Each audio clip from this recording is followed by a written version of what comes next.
Hey y'all, it's Grammy Midwife, and we are canning up some brisket today. So stay tuned, keep calm, and keep canning.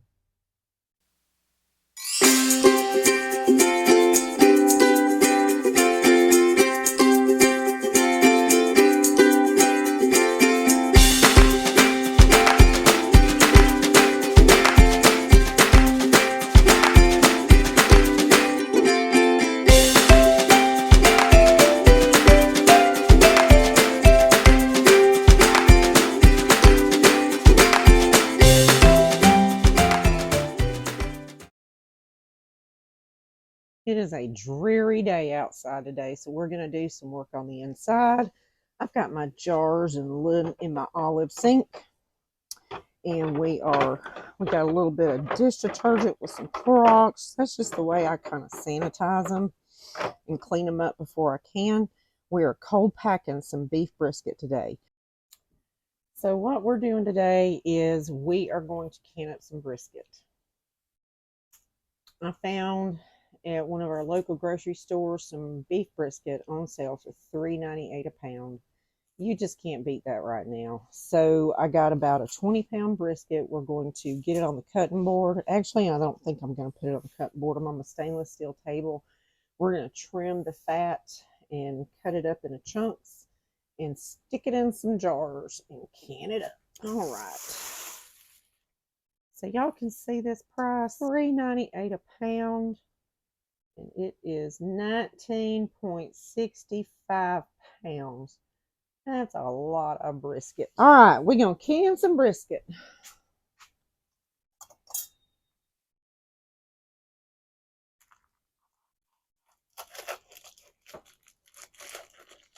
Now, I've never canned brisket.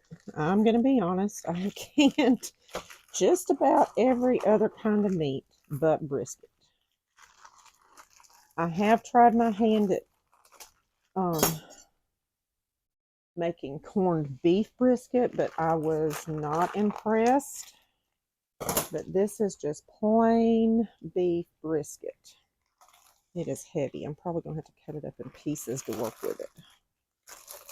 You can see on one side how it's nicely marbled. It's got a little bit of fat here. It's kind of hard.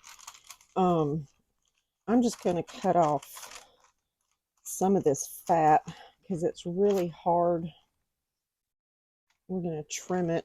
I'm going to try to render down some of this tallow, and so I'll be saving this fat for something else. Fat helps make the broth. Let the cans in. You do not add liquid to this when you raw pack.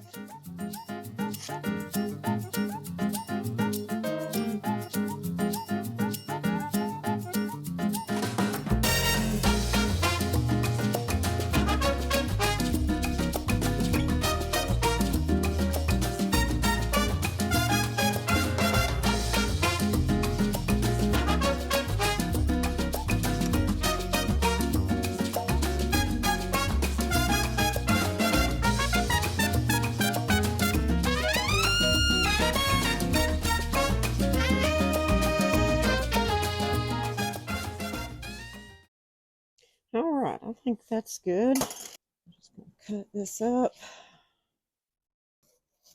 and put it in some pretty big chunks, I think.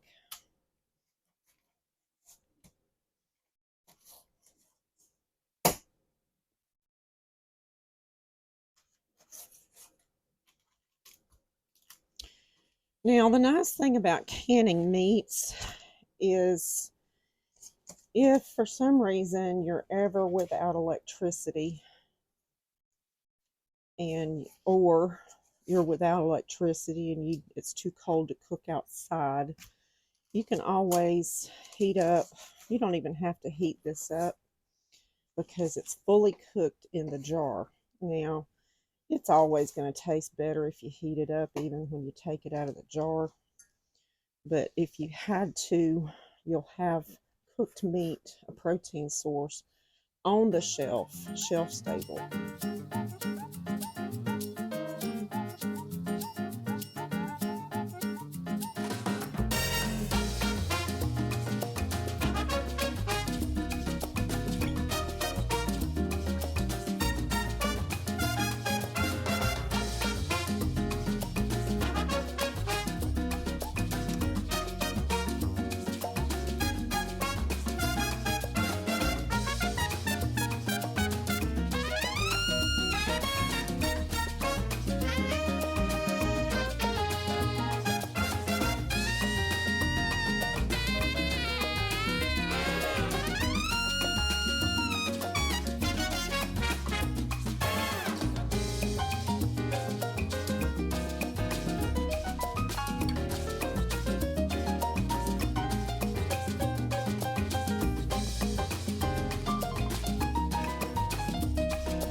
So my friend Yappy and I were talking about canning meats the other night, and I've always raw packed my pork loin, and my pork butt.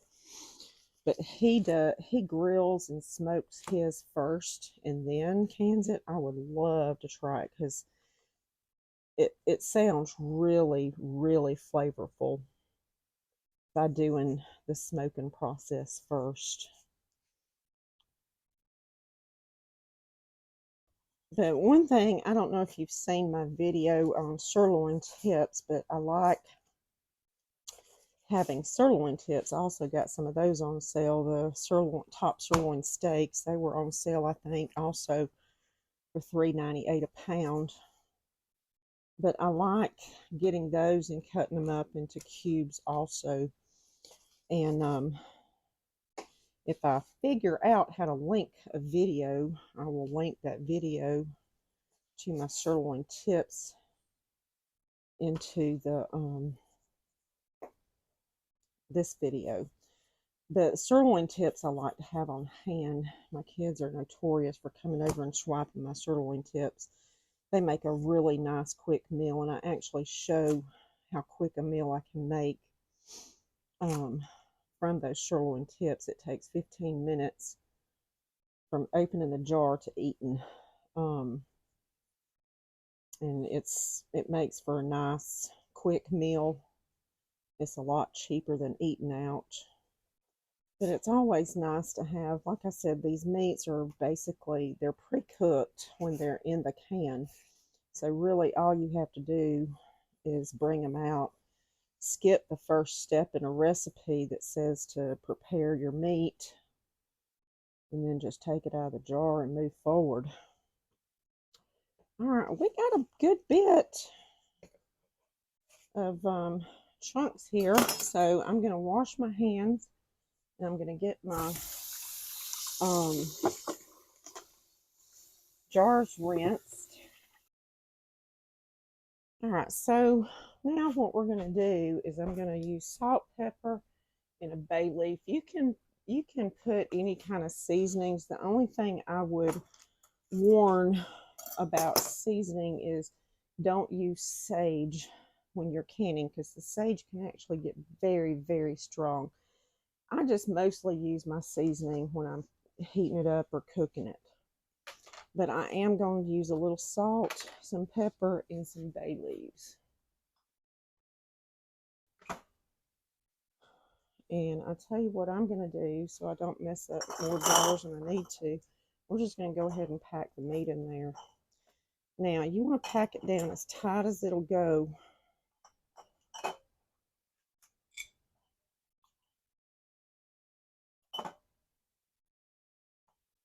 And make sure you leave an inch headspace, and that piece is going to prevent an inch headspace.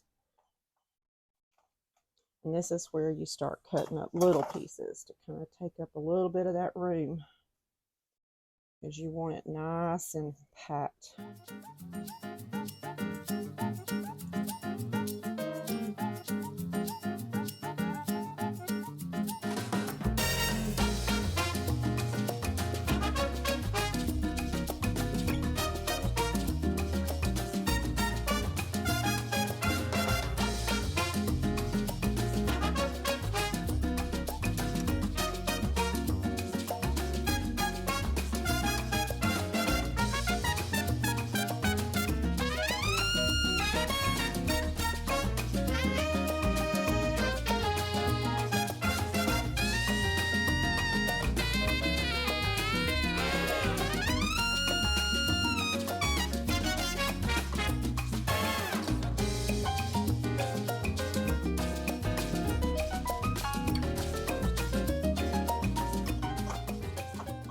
Now these do cook down and shrink. It does release the juices and makes a broth. So the meat does cook down, releases the broth, and takes up the space in the jar. You may get a layer of fat on top of your meat, and sometimes meat will kind of poke its little top, or poke its little head through the top. And that's okay too. As long as you have observed the headspace, you should be fine. And I think this is it.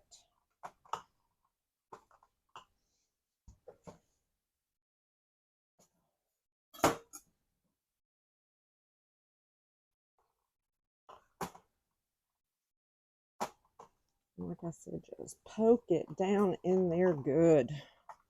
Now, we got 2, 4, 6, 8, 10, 12, 14, 16, 17 jars. I was hoping for 20 because that's how much my canner will fit, but that's okay. So now we'll just take them and add our salt and pepper. And as this bubbles up through the top, the seasonings will mingle into the meat. So some of these, I'll just put like a half a bay leaf in there because that's really all you need. Bay leaves just kind of give it, they smell so good to me, and they just give a really good flavor. All right, so I'm going to do about a teaspoon of salt. This is just plain canning salt. You can use table salt as long as it's not iodized. Pink Himalayan salt. I just have an overabundance of canning salt, and that's what I'm doing. I'm gonna put, you can put a half a teaspoon or a teaspoon. The salt actually helps with the preservation, but it's mostly for seasoning. And I'll probably use about a half of a teaspoon of pepper, because we do like peppered up stuff. Now, you can get fancy and put some hot peppers or, you know, some onions or whatever in here. That's fine. Nothing wrong with that. Like I said, we are just keeping it simple, sister. Now, I'm going to get a little bit of vinegar and some paper towel. Oh, I didn't get my flats out. Look at me.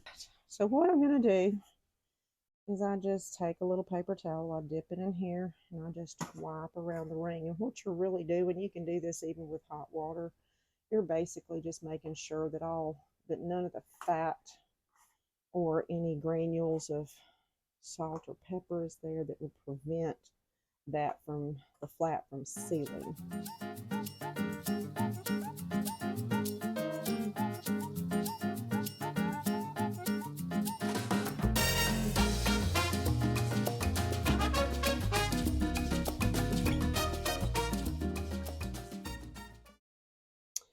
And because these are not in boiling water, you don't even have to use the magnetic. You just need to make sure that you don't touch a lot of that rubber seal.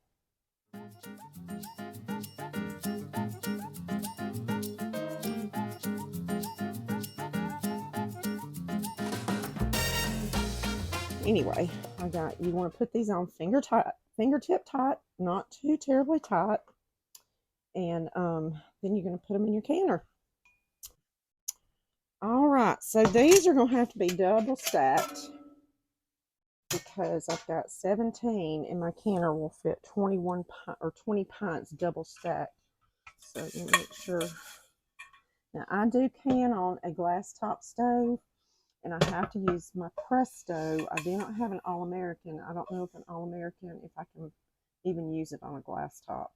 But the bottom of the pans have to come in contact with the heating element. It can't sit up above it on a glass top because it will crack it. So we're going to put this in there. We're going to put our water. Now the Presto, this is my Presto 23 quart. It's got little divots, and I think I've tried to show this before. There are little divots here, little markers, and you just want to make sure that you put up to that first divot of water. I think it winds up being about 2 or 3 quarts. Actually, could use a little bit more.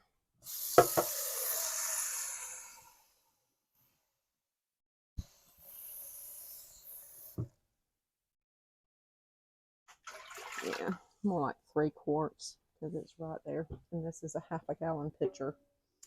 All right, so I've put my water in there, so we're just going to put the jars into the canner.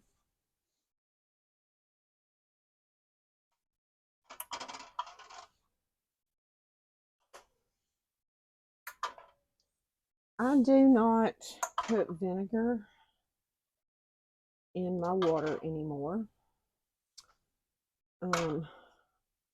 They say that you should put some vinegar in your water to prevent clouding, but I don't.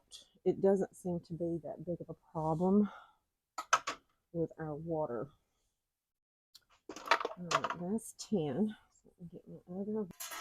All right, so we got that in there. Stack these.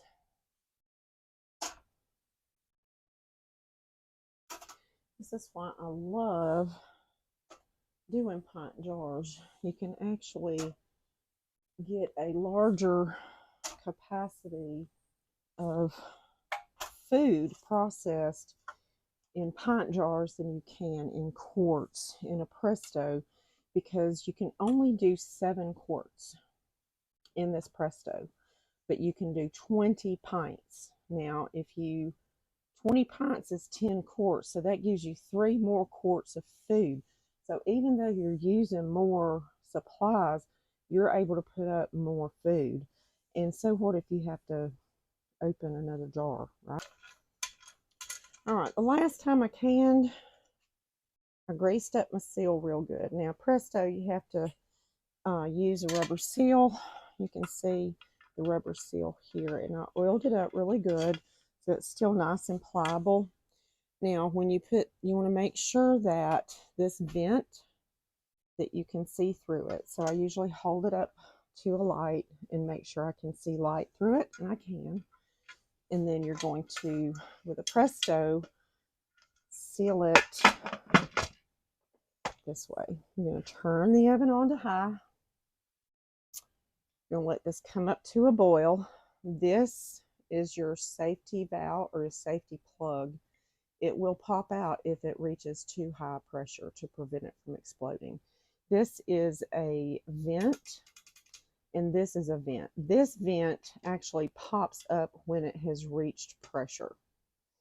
And we'll bring this up to boil, let it vent for 10 minutes, and then we will put our weight on and then let it come up to pressure and then start timing. Now we will time these because it's pints for 75 minutes. Quarts you would do for 90 minutes. So we're going to be right back as soon as this comes up to steaming. You let it have a steady stream of steam.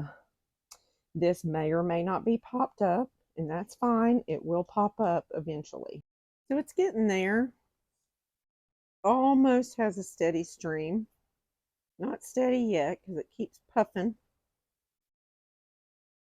As soon as it gets a steady stream, we will time it for 10 minutes. All right, looks like we're getting to that steady stream.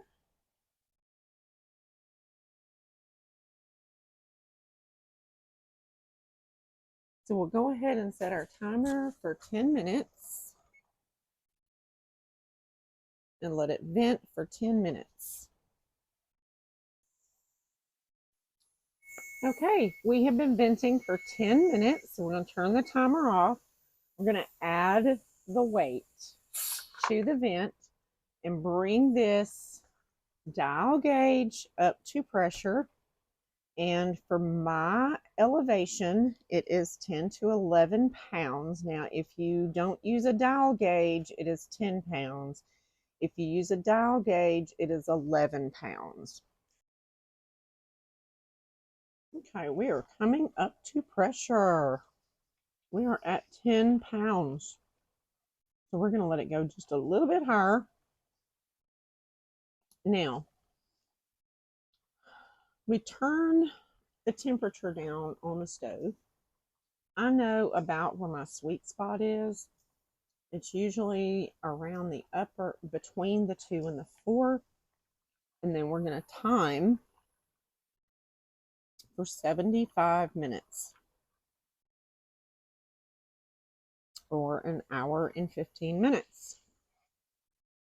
So we're going to do that upper end just below the 4, and we're going to let them process for 75 minutes. Okay, time is up.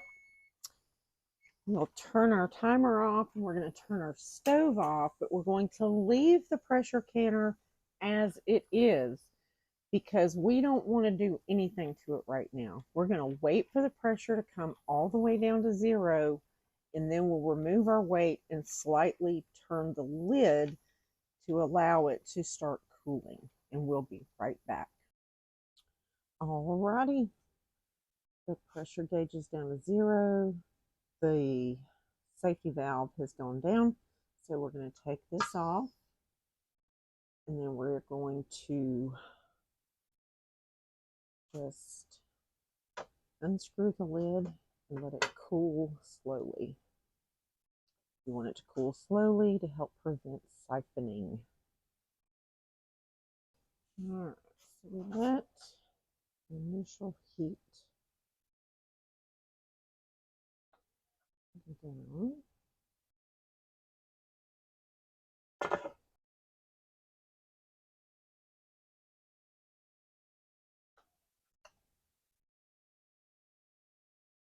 Look at that. Is that not amazing? Oh my gosh.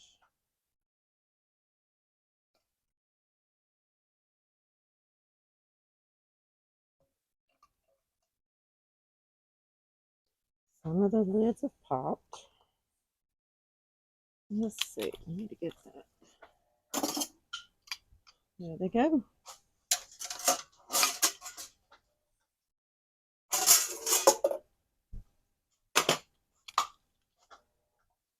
Those that are not pinging, but they're popping, are those U-line lids. It's okay though. They work very well. Got a lot of broth.